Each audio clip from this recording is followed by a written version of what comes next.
Good morning, good afternoon, good evening, members of Career Growth with Karen. Karibuni sana. Welcome to yet another episode of Career Growth with Karen. If you're new here, worry no more. You know why? Because this is the place where we get to have conversations that cause us to live more empowering, more rewarding, more fulfilling, and even progressive career lives. So sit back and enjoy all the content that we have here. And if you're new, please go back to all the episodes that you have been doing before and get to learn, and you will be able to take your career to the next level.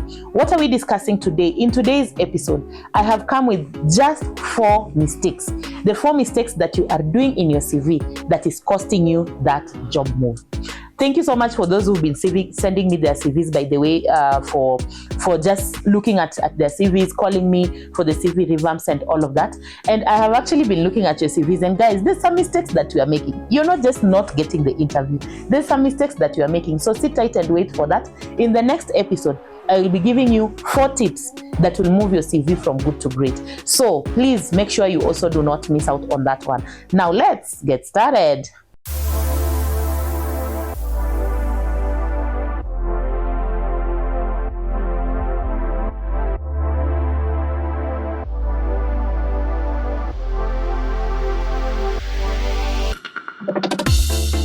This is Career Growth with Karen.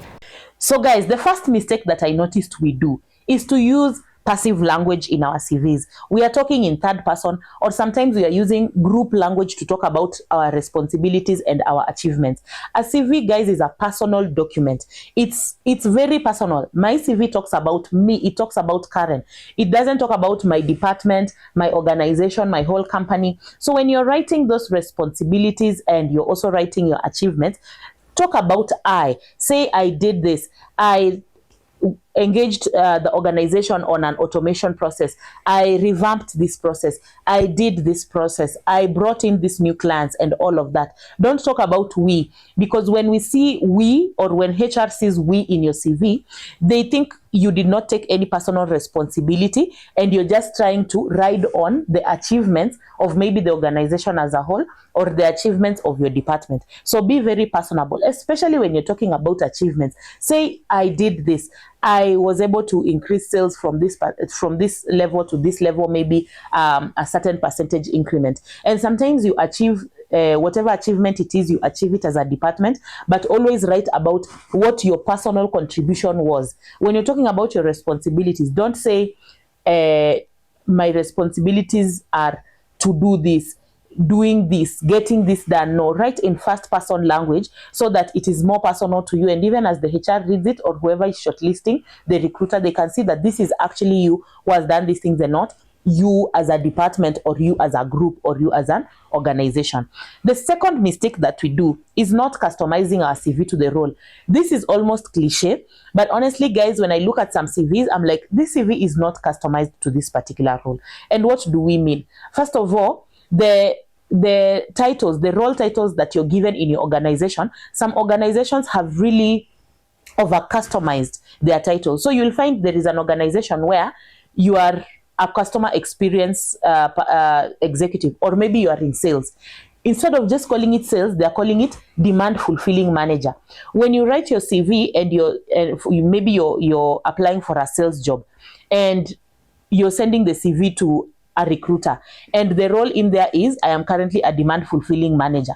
I don't even know what that is. I don't even think that is sales, and yet I'm looking for a salesperson. So it's very easy for me to say, this person doesn't have the requisite experience, yet you actually do. Only that your CV is over customized. There was a time when I was working in an organization and my title was associate. I was an associate in management consulting.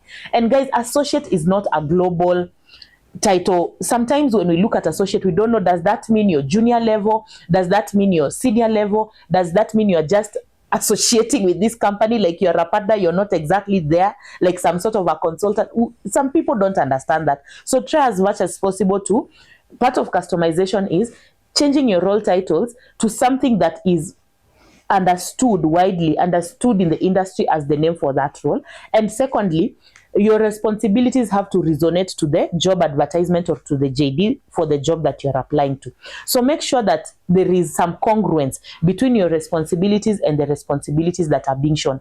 And sometimes when the responsibilities that you're doing now, maybe not all of them, some of them could be so far off from the role that you're applying. You don't have to indicate them. Only indicate the responsibilities that actually are related or are congruent to the job and the job advertisement that you have seen and the job that you are applying for. So please do not just share your CV as it is to all jobs or to all job opportunities that you see out there.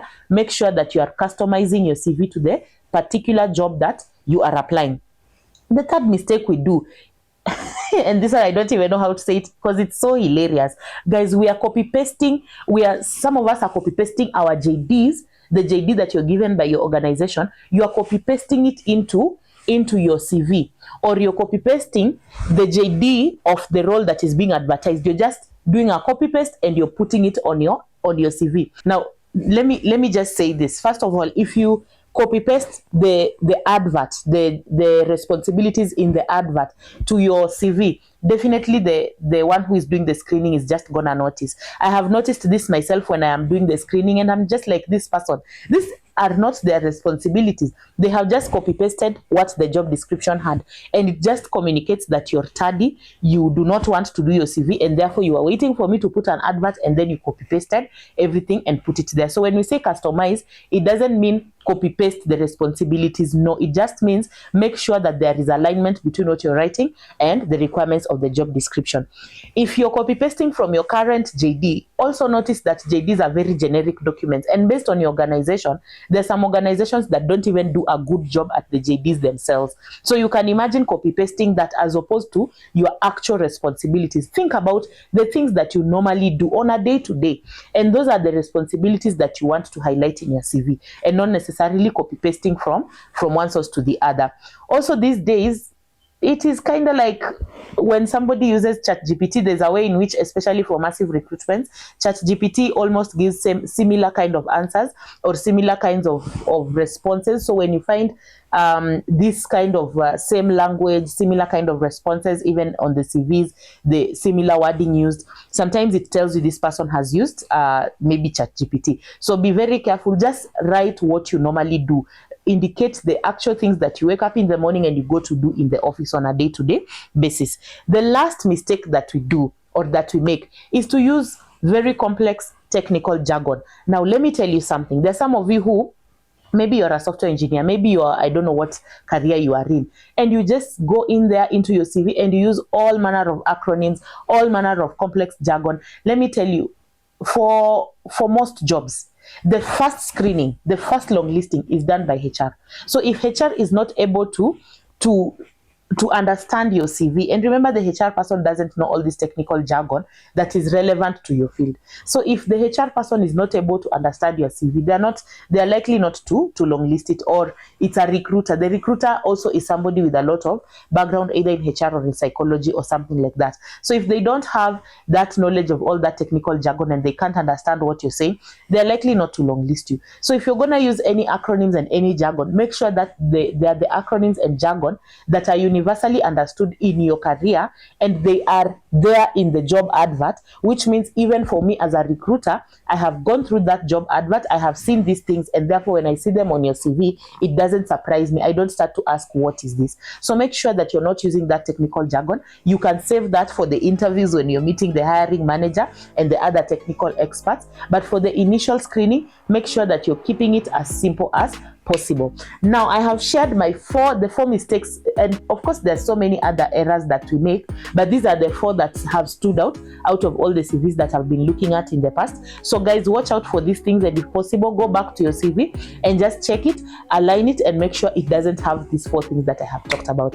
That brings me to the end. Please give me some more tips, some more mistakes down there that you have experienced, and especially for the HR people and the recruiters. What is it that you see in people's CVs and you're just like, oh, I cannot shortlist this person, or I cannot longlist this person. Please tell me in the comment section. Engage with us, and please go on and watch all the other videos that we are doing. In the next week, we'll be doing an episode on the 4 tips that will move your CV from good to great. Make sure you do not miss that one. And for now, bye bye.